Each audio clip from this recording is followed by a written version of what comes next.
The fast and the fashionable. How your closet contributes to a global crisis. A world in ruin. Millions of crumbling, steaming sweatshop factories. In them, children and mothers are arching to achieve impossible production targets. Plastic the length of continent individually wrapping conveyors of identical t-shirts. Carbon emissions seeping, no, flooding into a fragile atmosphere under a boiling sun. All of this for what? For the teens of today to snap one Instagram picture in their new trendy outfit, then never wear it again. The horrors of capitalism are stitched into the fabric on our backs, and it goes by the name fast fashion. This concept is characterized by rapid prototyping of in-season styles, leading to large-scale cheap production. To the typically younger consumer base, fast fashion seems like a dream, high-end on a low budget. Contrarily, contrarily, the too good to be true prices have created global and inhuman enterprises like Forever 21, Uniqlo, ASOS, Primark, H&M, and Gap. It is no surprise that these highly profitable markets have taken off this decade, considering humans purchase 400% more clothing than they did 20 years ago. This rise in unethical consumerism must be tackled head-on with more sustainable alternatives, as the path we are on now leave, will leave us helpless within much of the current population's lifetime. Our maladaptive notion of fast fashion is debilitating to both workers' rights and environmental safety, after which these clothes occupy landfills with as little as one wear. The prescribed solution of thrifting, while it has conversely robbed low income solutions for a quality wardrobe, is one of many paths we must turn to before it is too late. The most inhuman aspect of this phenomenon is the outsourced labor, which suffers underpaid, demanding, and hazardous work environments to meet the commands of privileged buyers. According to the 2019 Ethical Fashion Report, worker empowerment was the lowest scoring section, with a median grade of D on a scale of A to F. As our tags typically imply, an enormous amount of clothing is produced overseas from where it is typically bought. Even the better brands like Zara outsource at least 13% of their manufacturing to China and Turkey. The obvious reason fast fashion moguls seek foreign production is the same reason any business makes any decision. It's cheaper. In Bangladesh, home of the cheapest labor force, the living wage is 2.8 times its current minimum wage, which almost workers still fail to receive. Only 5% of 130 analyzed brands could claim to provide a living wage for all employees as of 2019, a disgusting figure for the modern day. Because of this poor compensation, employees must often work 12 to 16 hours a day and regularly 80 hours a week, in addition to forced overtime based on demanding targets for the high demand industry. These targets also supports the use of short-term contracts with factory laborers that may be easily hired or fired to adjust to fluctuations in production needs.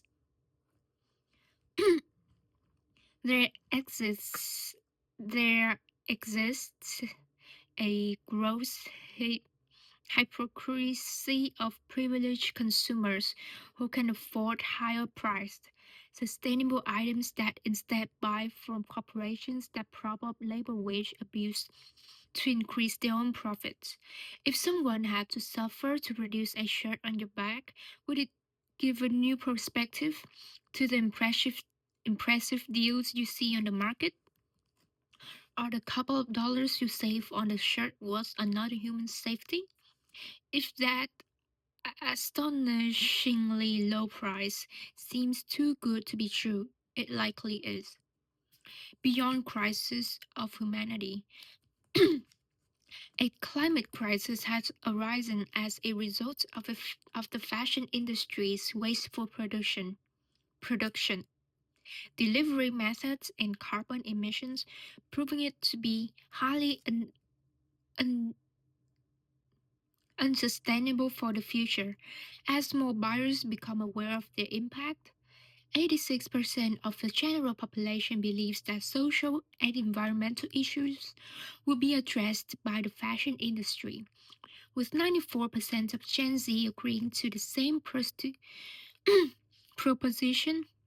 The same proposition.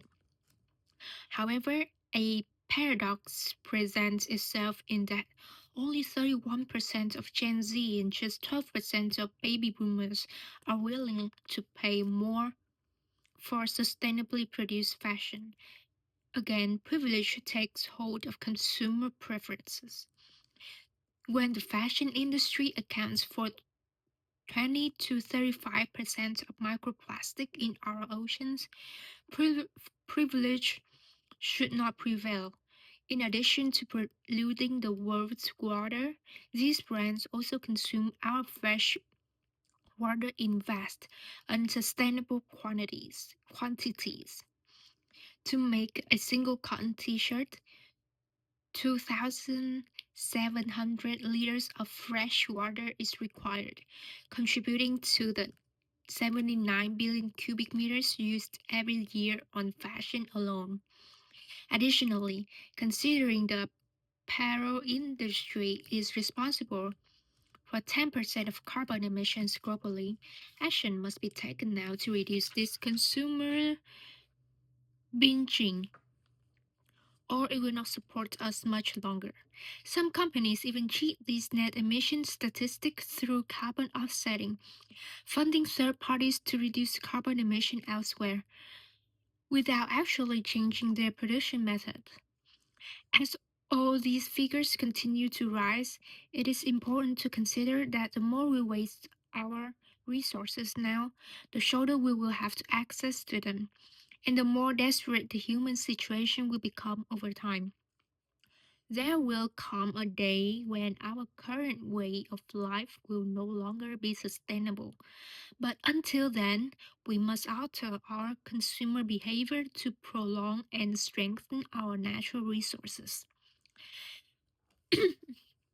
A new outfit for every occasion should not trump the fate of your children on a warming planet with little to drink. The environment also suffers due to landfill contribution and poor recycling, propagated by the concept of micro seasons and impulsive consumer behavior of the of the of the 53 million tons of fiber produced every year. More than 70% of that ends up in landfills or on bonfires, instead of being put to reuse or recycling initiatives, mainly because few exist.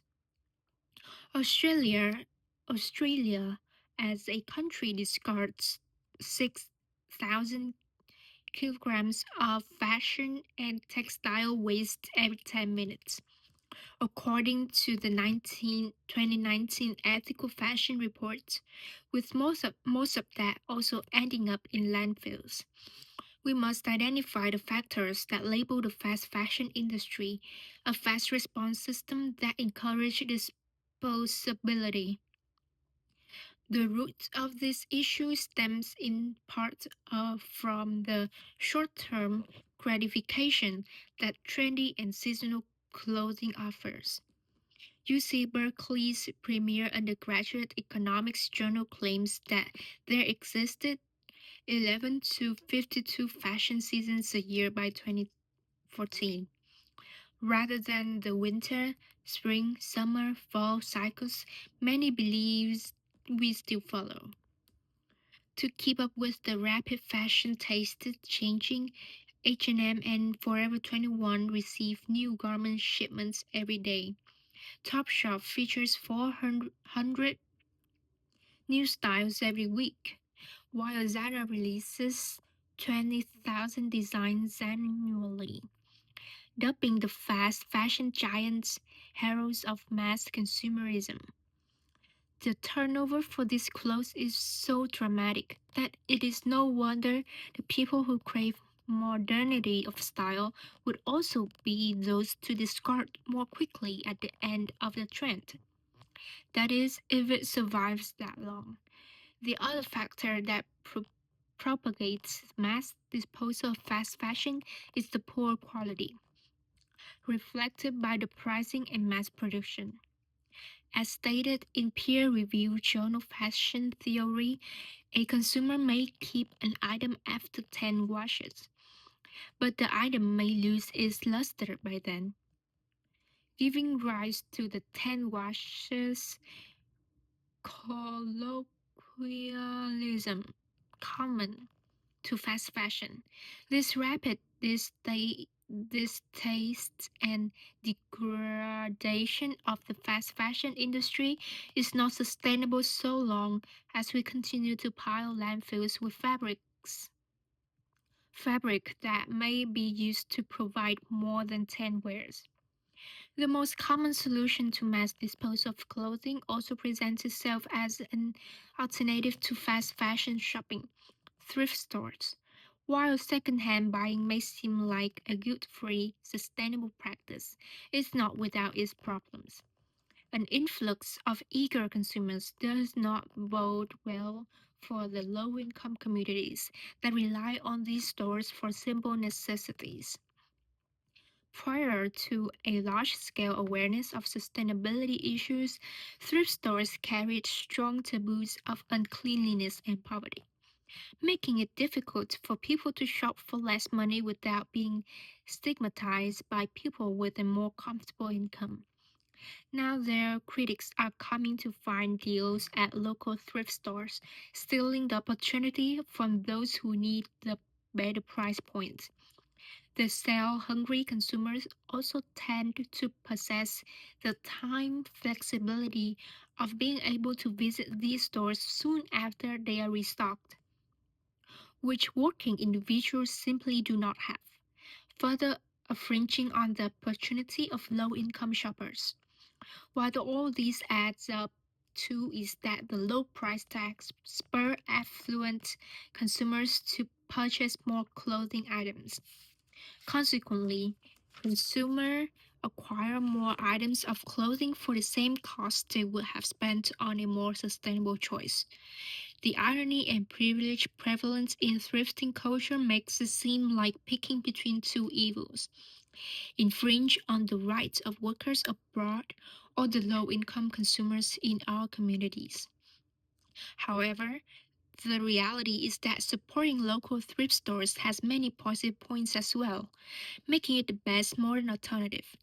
For prices similar to the appeal of fast fashion and for the sustainability beyond all first-hand buying, second-hand buying continues to be most effective.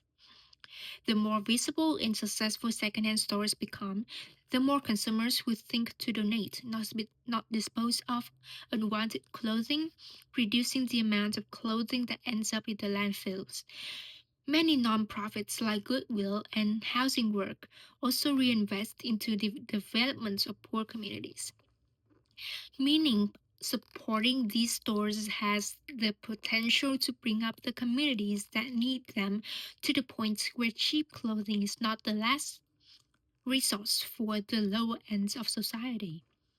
Given the shortcomings of second-hand buying, the greater good is being served against fast fashion toward a more sustainable future while also protecting foreign exploitation and the environment through thrift stores. The timeline for a change of our buying habits is rapidly becoming shorter as we dig ourselves into the hole of irreparable damage. The world won't unmelt the ice caps or reverse the depletion of the ozone layer. Overseas factory workers won't forget the violence and labor abuse they suffer. Their starving families will not be suddenly fed.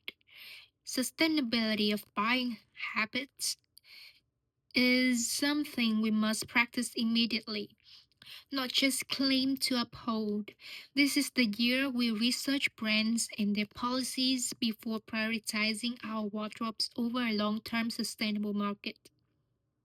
Choose clothes from firms known for being environmentally responsible, such as Adidas, Hanes, and Patagonia, over Nike, Abercrombie and Fitch, and Ralph Lauren.